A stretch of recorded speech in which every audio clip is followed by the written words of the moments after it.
Lección 216.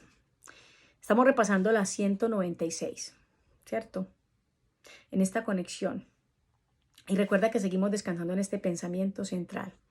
Nos dice que no somos un cuerpo, somos libre, pues aún somos tal y como Dios nos creó.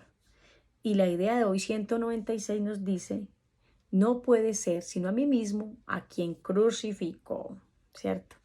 Y aquí nos hablan de nuevo del dar y recibir, dar y recibir. Aquello que doy, recibo. Aquello que pienso, siento. Doy, recibo, pienso, siento, percibo, experimento, proyecto, percibo. Yo soy el único contador de la historia. No hay nadie más que cuente mi historia. Yo soy el observador que observa, el soñador que sueña, el mirador que mira, el escuchador que escucha. Yo soy quien cuenta la historia, ¿cierto? Y la historia que cuento la estoy dando, la estoy experimentando. Esa es la historia que cuento. Y esto es así de literal, ¿cierto? Imagínate que coges un libro, un cuaderno, ¿cierto? Un cuaderno y empiezas a escribir una historia. Y a medida en que la vas contando, vas experimentando la historia. Así como sea la historia que escribes, así es como tú te sentirás, ¿cierto? Hay una unidad.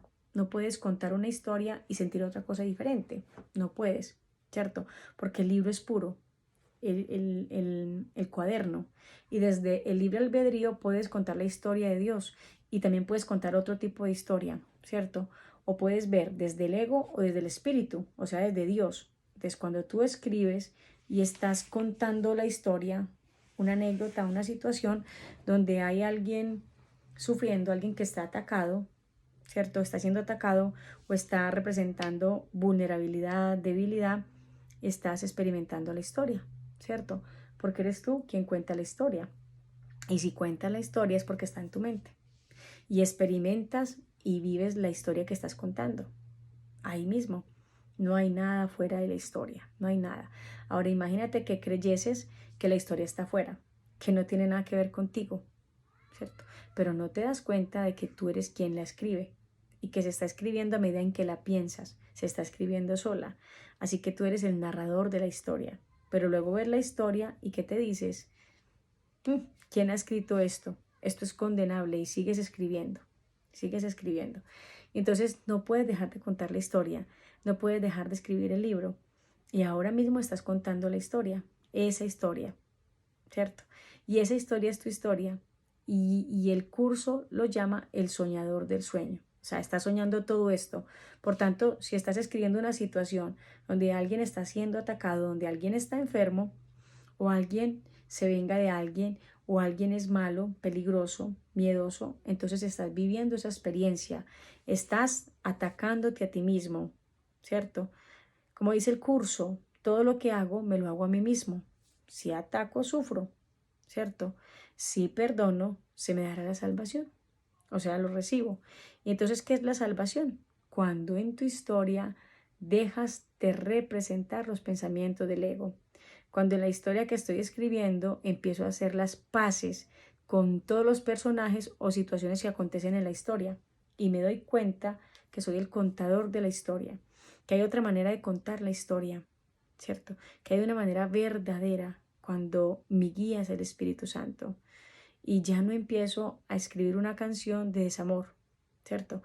Ahora las canciones son amorosas, los poemas son de paz, porque el que me guía es el amor mismo, ¿cierto? Pero no hay nada fuera de la canción, no hay nada fuera de la historia. Es decir, que si yo estoy representando, juzgando algo, soy yo a mí mismo a quien crucifico, ¿cierto?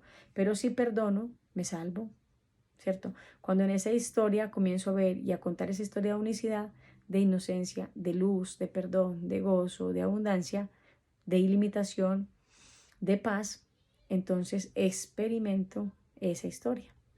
Pasa también con lo contrario, porque no hay nadie más quien cuente la historia, solo hay un contador de historias y ese contador de historias eres tú. Ahora, ¿qué historia te estás contando? ¿Qué historia? Te estás contando una historia de eso es, ¿cierto? Por ejemplo, la historia de me temo, tengo miedo, o sea que te estás dando miedo a ti. ¿cierto? Y es que hay algo interno que me hace pensarlo, pues vas a elegir en qué entrenarte. ¿En qué te vas a entrenar? ¿En el pensamiento egoico de ese dolor o ese miedo? ¿O en el pensamiento de unidad del espíritu, de estar en amor? No puedo ser a mí mismo, sino a quien crucifico. Vamos a dejar de crucificarnos, vamos a dejar de juzgarnos, de criticarnos, y tampoco afuera, eso no existe. Vamos a comenzar con un lienzo en blanco. Vamos a comenzar a ser agradecidos, a mostrar gratitud, a estar en el estado de gracia, a hacernos en el estado de gracia. Vamos a contar la historia de la mano del Espíritu Santo, ya no desde el ego. Vamos a traer la luz aquí y ahora, vamos a traer el ser, vamos a traer la presencia, vamos a volver a casa, que es el recuerdo de la presencia que soy. Vamos a contarnos una nueva historia, porque esa que te estás contando y te has contado ya no va más en ti, ya no encaja esa historia de dolor, de sufrimiento, de pérdida, de lucha, de dualidad, de mundo invisible que no existe. Ya no más. Aquí y ahora no más. Besos y abrazos para ti. Gracias por caminar conmigo. Adiós.